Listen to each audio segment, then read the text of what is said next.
గురజాల పట్టణంలో గుంటూరు మాచర్ల రోడ్డులో ఉన్న దివంగత నేత ఉమ్మడి రాష్ట్ర మాజీ ముఖ్యమంత్రి డాక్టర్ వైఎస్ రాజశేఖర రెడ్డి విగ్రహం వద్ద గురజాల మండలంలో ఉన్న వైఎస్ఆర్సీపీ నాయకులు మహానేత 15వ వర్ధంతిని మండల కన్వీనర్ సిద్ధాడపు గాంధీ నిర్వహించారు.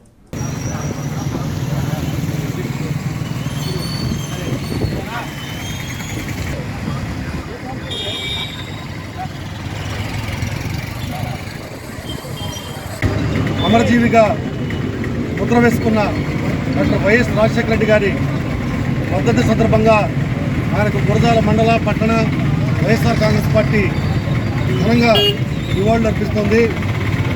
క్రీస్తు శకానికి ముందు తర్వాత అన్నట్లు వైఎస్కి ముందు తర్వాత అనేది ఆంధ్రప్రదేశ్లో ఎప్పుడూ కూడా ప్రజలు మననం చేసుకుంటూ ఉంటారు. ఎందుకంటే వైఎస్ రాజశేఖర రెడ్డి గారి పాలనకి ముందు సంక్షేమం అనే పదానికే అర్థం ప్రజలకు కాదు, నాయకులు కాదు, ఎవరికీ తెలియదు. ప్రజలకు మేలు చేయాలి, ప్రజలకు సేవ చేయాలి, ప్రజలకి ఉచిత విద్య వైద్యం అందించాలి, రైతులను ఆదుకోవాలి అనే ఒక గొప్ప అంశాలు వైఎస్ రాజశేఖర రెడ్డి పాలన ద్వారానే వెలుగులోకి చూశాయి.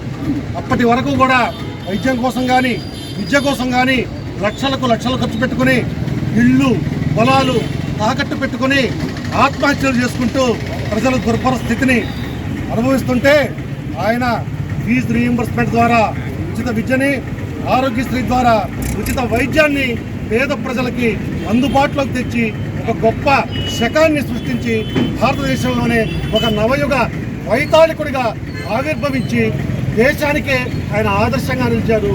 దేశంలోని మిగిలిన రాష్ట్రాలన్నీ కూడా మనం అమలు చేసిన పథకాల వైపు తిరిగి చూసేటట్లు చేసిన ఒక గొప్ప దార్శనికుడు డాక్టర్ వైఎస్ రాజశేఖర రెడ్డి గారు.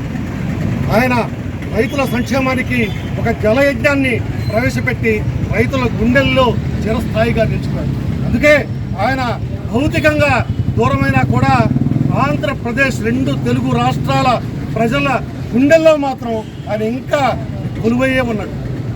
ఇవాళ చూసుకుంటే మనం ఒక రాముడినో, ఒక కృష్ణుడినో, ఒక వెంకటేశ్వర స్వామినో ఆరాధించినట్లు పూజా మందిరాల్లో వైఎస్ రాజశేఖర రెడ్డి గారి పటాన్ని కూడా పెట్టుకుని పూజిస్తున్నారంటే ఆయన ఎంత గొప్ప పాలన చేశాడు, ఆయన ప్రజల గుండెల్లో దైవంగా ఎలా గూడు కట్టుకుపోయాడు అనేది మనకి స్పష్టంగా అర్థమవుతుంది.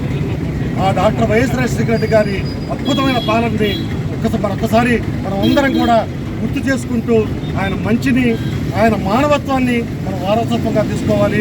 ఆ వారసత్వంగా తీసుకుని వైఎస్ జగన్మోహన్ రెడ్డి గారు వేస్తున్న అడుగుల వెంబడి మనమందరం కూడా అడుగులు వేసినప్పుడే మనం మంచిని, మానవత్వాన్ని, సంక్షేమాన్ని కాపాడిన వాళ్ళం అవుతాం. జోహార్ వైఎస్ఆర్. జలయజ్ఞ ప్రదాత అపర భగీరథుడు జగవంత మహానేత డాక్టర్ వైఎస్ రాజశేఖర రెడ్డి గారి 15వ వర్ధంతి సందర్భంగా ఈ కార్యక్రమం గుర్తించేసినటువంటి మండల పార్టీ కన్వీనర్ రాజీ గారికి, ఎంపీపీలు చలయాబుద్ధి గారికి, వైస్ ఎంపీపీ పడేజాని గారికి, ప్రసాద్ గారికి, వైస్ మున్సిపల్ చైర్మన్ పడేజాని గారికి, మన్నప్రసాద్ గారికి, టౌన్ పార్టీ ప్రెసిడెంట్ అన్నారావు గారికి, మరియు జడ్పీటీసీ ఆరికట్ల శ్రీనివాస్ రెడ్డి గారికి, మిగతా వచ్చిన నాయకులందరికీ కూడా నా యొక్క నమస్కారాలు. ముఖ్యంగా ఒక్కసారి రాజశేఖర రెడ్డి గారి పేరు తలుచుకుంటేనే ఒళ్ళు పులకరించే పరిస్థితి. రాజశేఖర రెడ్డి గారి ప్రభుత్వానికి ముందు, రాజశేఖర రెడ్డి ప్రభుత్వానికి తర్వాత అనేది ఖచ్చితంగా వస్తుంది. రాజశేఖర రెడ్డి గారు ఆ రోజు ముఖ్యమంత్రి అయ్యాక ఎన్నో సంక్షేమ పథకాలు ప్రవేశపెట్టి ఆరోగ్యశ్రీ కావచ్చు, ఫీజు రీయింబర్స్మెంట్ కావచ్చు, అలాగనే అర్హులైన అందరికి కూడా ఇల్లు కట్టి ఇవ్వడం కావచ్చు, అన్నీ కూడా ఆ రోజు ఒక పండుగలాగా చేయడం జరిగింది. అప్పటి వరకు కూడా సుమారు ఎకరం 60,000-70,000 ఉన్న పొలాలు కూడా ఒక్కసారిగా 10 లక్షలు 15 లక్షల రూపాయలు అన్ని పరిస్థితి రైతు కూలీలందరూ కూడా ఎంతో ఆనందంగా గడిపే కాలం అది. దాని దురదృష్టవశాత్తు ఆ దేవుడు ఆయన్ని తీసుకెళ్ళడం జరిగింది. కానీ ఆయన ఆశయాలు, ఆయన ఆలోచనలు ఎప్పుడు కూడా మనందరం పెట్టుకోవాల్సిన అవసరం ఉంది. అలానే రాజశేఖర రెడ్డి గారి ప్రభుత్వంలో పనిచేసినటువంటి ఎంపీపీలు కావచ్చు, జడ్పీటీసీలు కావచ్చు, ఎమ్మెల్యేలు కావచ్చు, అదో మహాభాగ్యంగా చెప్పుకోవచ్చు. ఆ రోజు ఎన్నో సంక్షేమ పథకాలు కావచ్చు, డెవలప్మెంట్ కార్యక్రమాలు కావచ్చు, అన్నీ చేస్తుంటే గ్రామాల్లోకి వెళ్తే ఎంతో ఆనందంగా ఉండేది. ప్రత్యక్షంగా మేము చూసాం. ఆ రోజు ఇల్లు కట్టిన కొబ్బరికాయలు కొడతా ఉంటే ఎంతమంది ఎంత ఆనందంగా సాధారణంగా ఆహ్వానించి ఆ రోజు కూడా కొబ్బరికాయలు కొట్టడం జరిగింది. కాబట్టి ఆ మహా నాయకుడి టైంలో ఉన్నటువంటి పాలన మళ్ళీ ఎప్పుడు రాదు. కాబట్టి ఆయన ఆశయాలు పురిపుచ్చుకొని జగన్మోహన్ రెడ్డి గారి ఆధ్వర్యంలో రాబోయే రోజుల్లో కూడా ఖచ్చితంగా కూడా ప్రజలకు సేవ చేయడానికి మనందరం కూడా తోడ్పాటు అందించి ముందుకు నడవాలని కోరుకుంటూ నాకు ఈ అవకాశం. రాజశేఖర రెడ్డి గారు చనిపోయిన 15 సంవత్సరాలు గడుస్తున్నా కూడా నేటికి ప్రజల గుండెల్లో చిరస్థాయిగా నిలిపించిన నాయకుడు ఎవరు ఉన్నారంటే రాజశేఖర రెడ్డి గారు. గతంలో క్రీస్తు సగం అనుకునే వాళ్ళు ఇప్పుడు రాజశేఖర రెడ్డి గారి పరిపాలన ముందు పరిపాలన తర్వాత అనుకునే రోజులు వస్తున్నాయి. ఆ మహానేత ప్రవేశపెట్టిన ప్రతి పథకం కూడా ప్రతి పేద భూమిని అత్తుకొని నాటికి నేటికి గురువులు కూడా ఆ యొక్క పథకాలను కొనసాగించాల్సిన పరిస్థితి ప్రతి ప్రభుత్వానికి ఉంది. ఏది ఏమైనా ఆయన అకాల మరణం మనందరికీ కూడా తీరని ఇబ్బందిని గురి చేసింది. వైఎస్ఆర్ ఆశయ సాధన కోసం జగన్మోహన్ రెడ్డి గారు ముఖ్యమంత్రిగా అనేక పథకాలను కూడా ముందుకు తీసుకెళ్లాడు. రాబోయే రోజుల్లో కూడా వైఎస్ఆర్ పార్టీ బలోపేతానికి అందరూ కలిసికట్టుగా కృషి చేసి గుర్తుంచుకుంటున్నాం. ఆయన పెట్టిన పథకాల్లో ప్రధానమైనది ఆరోగ్యశ్రీ. ఆరోగ్యశ్రీ ఈరోజు చూస్తే దాన్ని అసలు కన్వర్ట్ చేసే పరిస్థితి ఉంది. మున్ముందు రోజుల్లో మళ్ళీ వైఎస్ఆర్ కాంగ్రెస్ పార్టీ అధికారంలోకి వస్తుంది.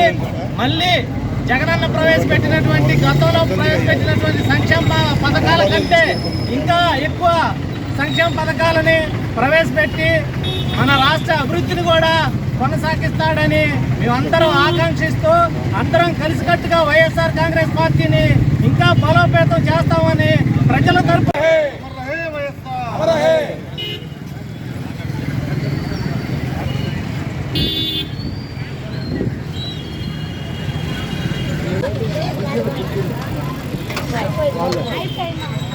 పోదాం.